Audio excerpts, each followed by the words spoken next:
आज संडे था इसलिए वो पूरा दिन फ्री रहे। हाशिम ने काफी टाइम अम्मा सी के साथ गुजारा। इमरान ने मना किया था पार्क में जाने वाली बात बताने से, फिर हाशिम तो हर बात मानता था, फिर कैसे बताता। मामा मैं पोलो खेलने जा रहा हूँ, क्या मैं इनको भी साथ ले जाऊं? हाशिम ने सर झुकाए एहतराम से पूछा, मगर अंदाज बात मनवाने वाला था। अम्मा सही समझ गई थी इसकी बात को। ले जाओ, मगर शाम 4 बजे से पहले वापस आना है। अभी 1 घंटा है। Okay dear Hashim. वो बगैर कोई जवाब दिए वहां से भागा, अपने कमरे में आया। इसने नोट किया था इमरा वहां पर नहीं थी। वो सीधा बाहर को आया, मगर वहां पर भी ना थी। इसने मुलाजमा से पूछा तो पता चला कि वो बाहर गार्डन में है। हाशिम कुछ सोचता मुस्कुराया और भागकर अपने घोड़ों का अस्तबल अपनी पसंद के घोड़े को बाहर निकलवाते इसकी रस्सी को पकड़ता बाहर आया था।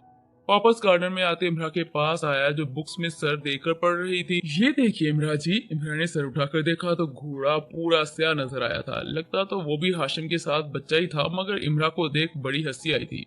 अब क्या तुम इस पर झूले लोगे हाशिम? बुक को साइड पर रखती वो हंसने लगी। हाशिम चुप हुआ।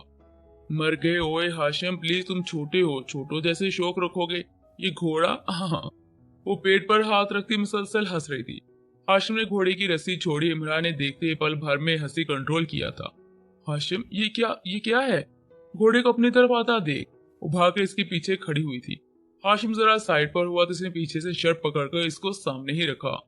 अब क्यों डर रही हो? ये घोड़ा मेरा फेवरेट है। मैं अभी इस पर घुड़सवारी नहीं करता, मगर जब बड़ा हो जाऊंगा फिर करूंगा, क्योंकि मामा ने अभी मना किया है। घोड़े को वापस जाता देख इमरा हाशिम से दूर हुई, जबकि जो इसके पीछे बिल्ली बनी खड़ी थी। मैं क्या करूं? माथे पर हाथ रखती वो अफसोस से बोली थी। बस प्यार। हाशिम ने मुस्कुराते जवाब दिया। इमरा इसके फौरन दिए वाले जवाब पर और अल्फाज पर चुप सी हो गई थी। शाम का खाना सेट है टेबल पर। दोनों की नजर तब हटी जब सकीना बी की आवाज सुनाई दी, खाला जियान के साथ। वो सो चुकी है छोटे सही। फौरन से वो जवाब सुनाती वापस चली गई थी। चलो अंदर चले। हाशिम का हाथ पकड़ती वो अंदर आई थी। दोनों ने बस बिरयानी खाई थी। हाशिम की तो फेवरेट थी, जबकि इमरा को फिश ज्यादा पसंद थी। जब कुछ सर्दी की वजह से खाने को भी दिल करता था। खाना खत्म करने के बाद वो अपने कमरे में चले गए थे। मुलाजमा ने टेबल से सामान संभाला था। मासी रात की तारीखी में हल्की चांदनी की रोशनी इसके चेहरे के हुस्न के मुकाबल नुमाया हुई थी। इसने कानों में कुत्ते के भौंकने की आवाज सुनी, जो इनके घर के नौकर ने रखा हुआ था। आंखें खोलती फिर से कानों में आवाज सुनती है। इसने जल्दी से उठते बाहर खिड़की से देखा तो कोई भी नहीं था, बस कुत्ता भौंके जा रहा था। वो जरा डरी, फिर से बेड पर जाकर बैठी। इसने हिम्मत करते बाहर को रुख किया था। सीढ़ियों से होते हुए नीचे हॉल में आई थी। वहां पर किसी का साया महसूस किया, जो बाहर गार्डन में नुमाया होता था। फिजा ने अपना चश्मा दुरुस्त किया, जल्दी से किचन से तेज धार छुरी ली और वापसी का रुख किया था।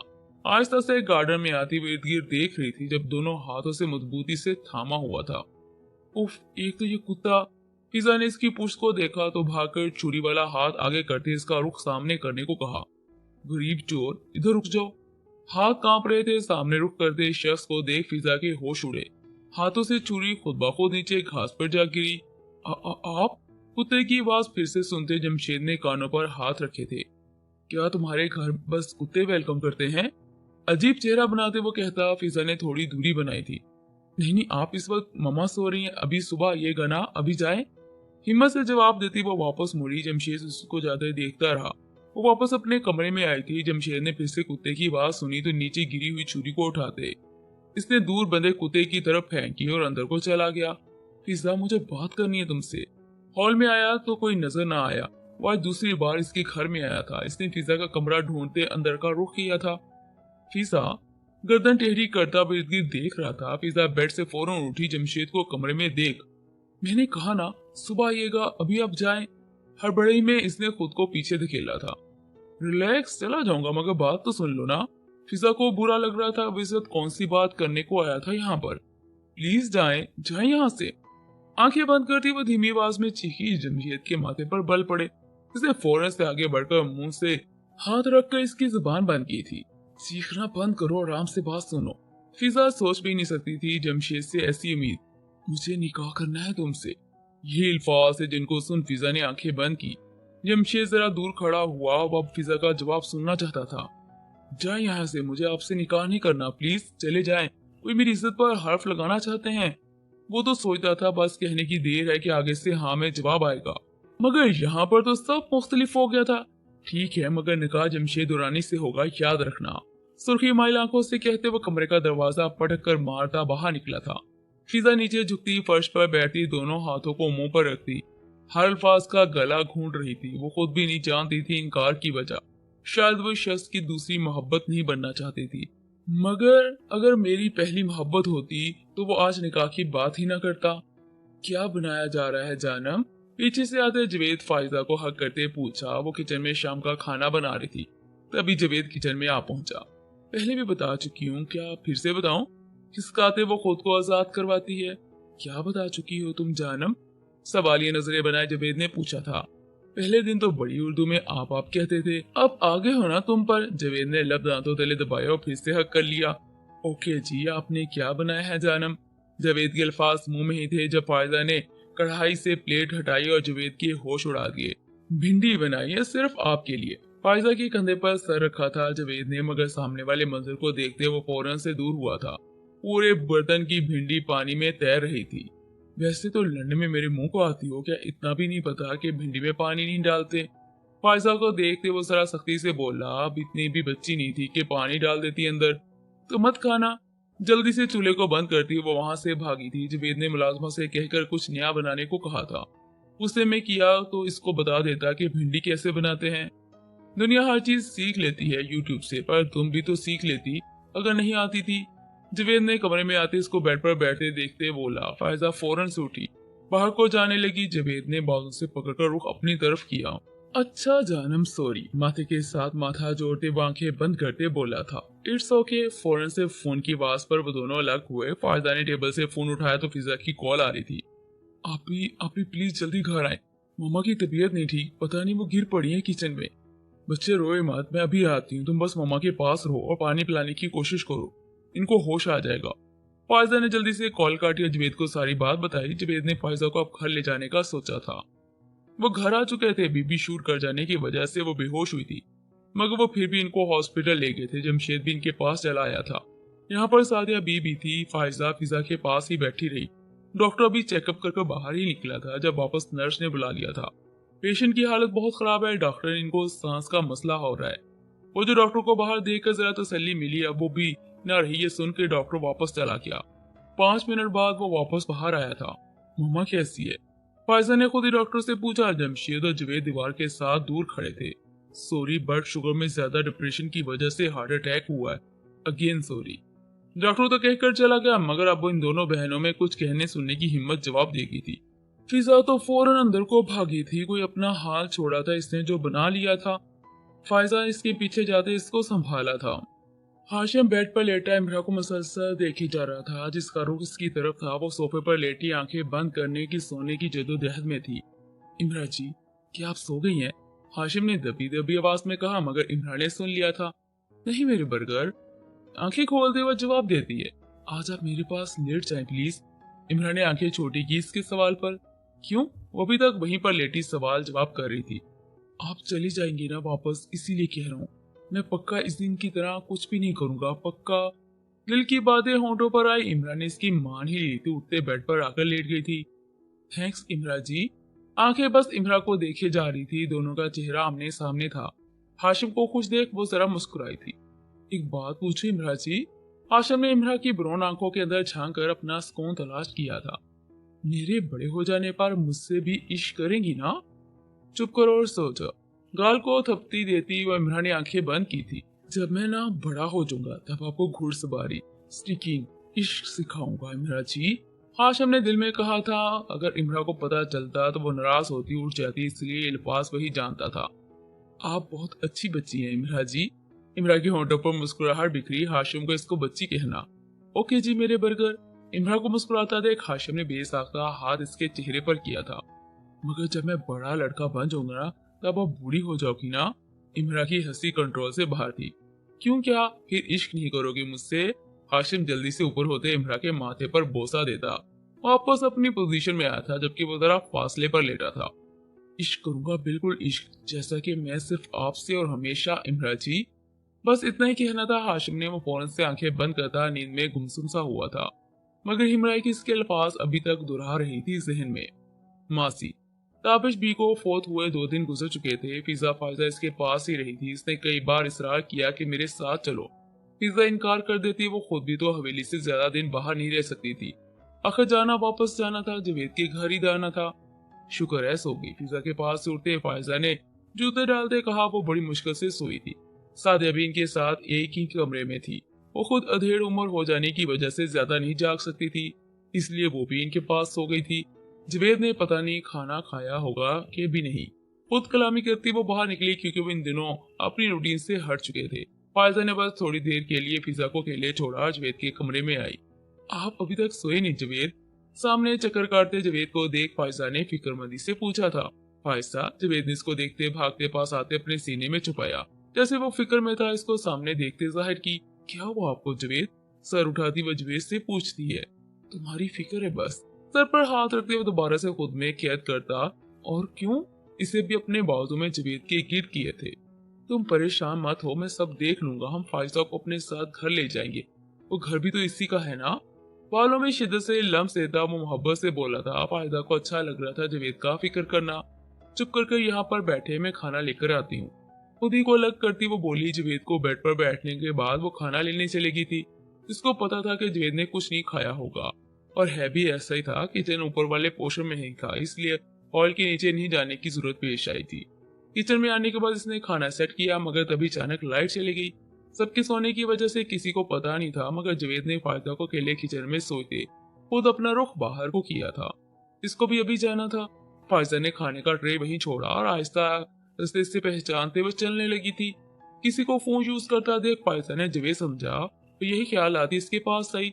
जवेद प्लीज लाइट चेक करें, अचानक ही चली गई है। इसने कमर किए खड़े शख्स को जवेद समझते हाथ से पकड़कर रुख अपनी तरफ किया। तो तुम? फोन की स्क्रीन से आती रोशनी में इसने जमशेद को देखा। हाथ तो वो पकड़ ही चुकी थी, मगर तभी हाथ छोड़ते हुए इनबैलेंस होते नीचे जा गिरने लगी थी। जमशेद ने फौरन से आगे होते इसको संभाला था। ध्यान से। जमशेद ने तंजिया यकतरफा मुस्कुराहट दबाते कहा। फायजा को इस वक्त सबसे बुरा लग रहा था। इसे फौरन हड़बड़ी में एक थप्पड़ रसीद किया। ये क्या हरकत है जमशेद? जमशेद का चेहरा दूसरी तरफ हुआ। इसने भी कमर से हाथ छोड़ा, मगर फायजा नीचे जा गिरने के खौफ से इसकी शर्ट को पकड़ती है, जिसकी वजह से वह दोनों गिरे थे एक साथ। जमशेद!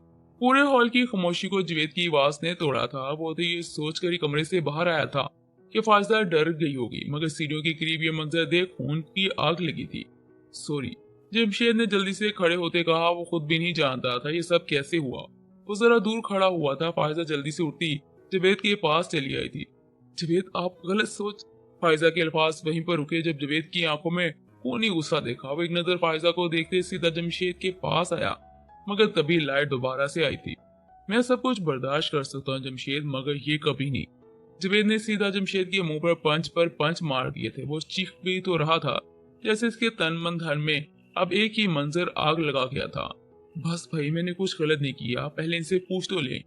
अपने किनारे से जख्मी होठों पर हाथ रखते वो बोला था। बकवास बंद करो जमशेद। वो इतनी जोर से चीखा था कि फिजा की खौफ से नींद टूटी थी। सादिया भी ने फौरन से आंखें खोल ली थी। भाई! जवेद ने सख्त दबाव से एक मुक्का और दे मारा था। जमशेद ने भी चीखते इसका नाम लिया था। वो मुसलसल इसको मारे जा रहा था।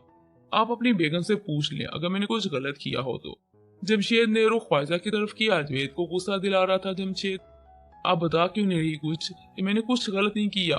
फिजा ने भागते बाहर का रुख किया था। सामने जमशेद को आपी के सामने खड़ा देख इसकी नजर जख्मियों पर गई थी। चुप क्यों हुए आप? जमशेद ने हाथ पकड़ झुंझोड़ कर कहा। जवेद ने एक ही पल में इसको अपनी तरफ खींचा। इतने गुस्से में थप्पड़ मारा कि पल भर के लिए सहम गया, मगर फिजा की तो जान पर बनी हुई थी। खबरदार जो हाथ लगाया। जवेद ने आंखें दिखाते कहा। सादिया भी इन दोनों को पागलों की तरह लड़ता देखकर भाग आई थी। मैंने हाथ नहीं लगाया, बल्कि उन्होंने मुझे शर्ट से पकड़ा था। बस इतना ही सुना था। जवेद ने कॉलर से पकड़ते इसने एक और पंच दे मारा। जब कॉलर छोड़ा तो जमशेद लड़खड़ाकर सीढ़ियों के करीब होने की वजह से नीचे जा गिरा। बाहर सीढ़ी से बल खाते नीचे गिरता आया था। फिजा ने मुंह पर हाथ रखा हुआ था, जबकि जवेद साकत हुआ था। जमशेद जो भी था वो भाई था इसका। वो भागते नीचे आया था। फायजा वहीं की वहीं रही। सादिया भी की जान निकली थी ये सब देख। जमशेद! फर्श पर गिरे जमशेद को देख वो डरा। माथे की कन पट्टियों से खून बहने लगा था। सर से भी खून का बहाव शुरू हुआ। आंखें बंद हो रही थी। जवेद ने इसके पास जाते उठाने की कोशिश की थी। दूर हटिए आप जमशेद से। फिजा भागती नीचे आई और जवेद को धक्का देती दूर किया। जमशेद आप प्लीज, आप ही इनको डॉक्टर के पास ले चले। जमशेद की बंद होती आंखें देख वो खौफ से चीख कर कहती, पहले दाबिश भी को खो दिया, अब वो जमशेद को नहीं खोना चाहती थी। वो मोहब्बत है मेरी। जमशेद ने उंगली से फायजा की तरफ इशारा करते कहा। फिजा ने एक नजर पीछे देखा तो अपनी बहन को, और रोते नफी में सर हिलाया था। मेरा फर्स्ट एग्जाम का रिजल्ट आ गया इमरा जी। कमरे में भागते हुए अंदर आते कहता है। इमरा बेड पर बैठी बुक्स अभी तक सर देती पढ़ रही थी। हाशिम को खुश देख वो बुक्स को साइड पर करती है। वाओ, लगता है बहुत अच्छा आया है।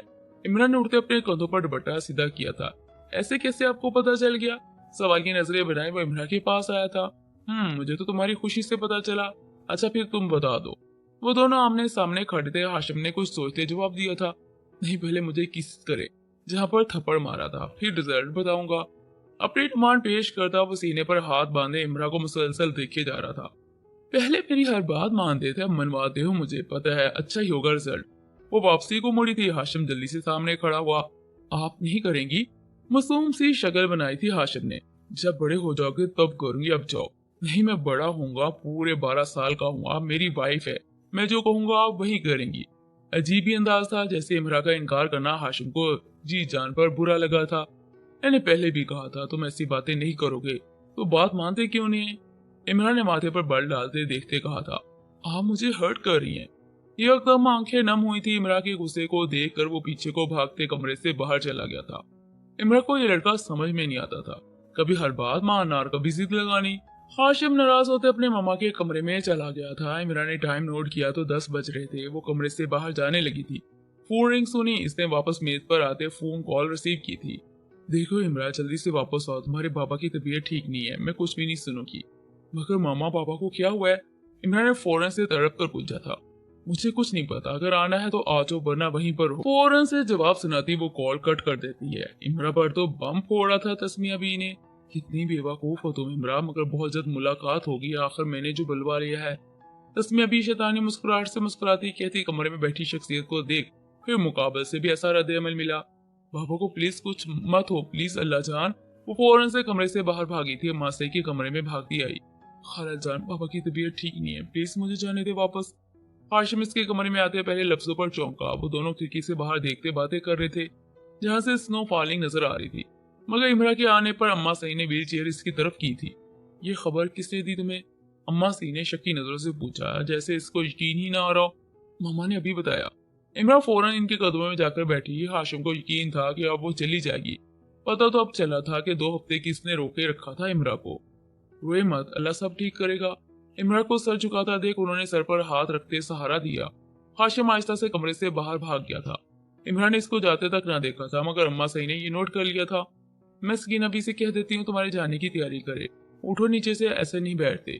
इमरा को उठाते उन्होंने प्यार से कहा था, वो चली जाएगी अब और फिर बहुत देर की बात आएगी। हाशिम ने कमरे में आते बेड पर उमड़ते मुंह लेटते रोते कहा था, मैं कैसे रहूंगा इनके बगैर, प्लीज मत जाने दो अल्लाह जान। आंसू निकलते तकिए में जज़ब हो जाते, न जाने कितने जज़ब हुए थे। ये ख्वाब है ना, वो नहीं जा रही ना, फिर कैसे एकदम जा सकती है? रोने से आंखें भी सुर्ख हो रही थी और सांस भी बच्चे जैसा ले रहा था, जैसे बच्चे रोते हुए अटक अटक कर लेते हैं।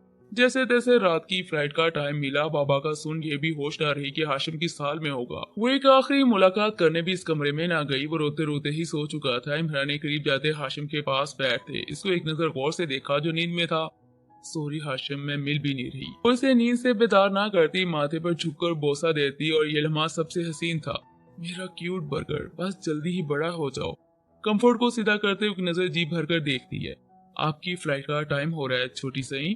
स्किन अभी ने सर झुकाए कहा, जैसे इमरा के जाने का सुन सब बुझ सा गया था।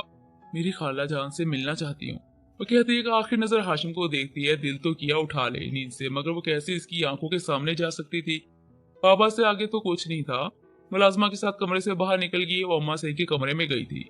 खाला जान, इमरान ने अम्मा सही के पास जाते कहा जो व्हील चेयर की खिड़की के पास बैठी हुई थी। जा रही हो? इमरा को सामने देख उन्होंने नजरअंदाज लहजे में पूछा था। जी, मगर मैं इंशाल्लाह वापस आऊंगी। इसने अम्मा सही को देखते कहा तो वो आगे से मुस्कुराई। मुझे नहीं लगता ऐसा भी होगा, मगर कभी एक बात याद रखना तुम, जिंदगी के किसी भी लम्हे में ये समझ आ जाए कि जब कोई अपना छोड़कर चला जाए तो इसके वापस आने पर रिश्तों में से कुछ रिश्ते आधे हो जाते हैं। जब तुम भी वापस आओगी न्यूयॉर्क तो कुछ रिश्ते खत्म हो चुके होंगे, बस यादें रहेंगी। इमरान ने इनके चेहरे पर अजीब एहसास देखा था, जैसे वो कुछ राज बता रही हो। इमरान समझ नहीं रही थी वो गहरी बात जो कर गई थी। तुम मुझे बहुत अजीज हो इमरान, बिल्कुल हाशिम की तरह। ये बात तुम्हें वक्त गुजरने पर मालूम होगी। अब जाओ, खुश रहो हमेशा मेरी बच्ची। मुलाजमा ने दरवाजे को नॉक किया। इमरान की नजर बाहर स्कीना पर गई थी, जिसके हाथ में सूटकेस था। वो एक नजर फिर से अम्मा सही को देखती है, फौरन से इनके सीने से लगी है। मुझे सब याद आएगा। अम्मा सही ने फिर से सर पर हाथ रखा। इमरान ने आंखें बंद कर ली। खुदा खैर करे। इमरान को गले मिलते उन्होंने कहा था। वो जुदा होती वहां से चली गई थी। अम्मा सही ने खिड़की से इसको नीचे गार्डन से जाते देखा था। तस्मिया, उसने बस एक लफ्ज बोला था। इमरान स्याह कार में बैठी देखते कार आंखों से ओझल हो रही थी, जबकि वो फिर से मुस्कुराई थी, जैसे जानते तस्मिया को और वो इसको झूठ बोला है। इमरान से कुछ राज तो अम्मा सही को भी पता था, मगर वो खुद छुपा रही थी। अभी हाशिम और इमरान से सब। इमरान ने कार के शीशे से बड़ी इमारत को देखा था। यहाँ सिर्फ चंद दिन गुजारे थे। एक नजर इस झूले पर गई, जहाँ पर हाशिम और इमरान झूला लेते बातें करते थे। फिर गाड़ी की चल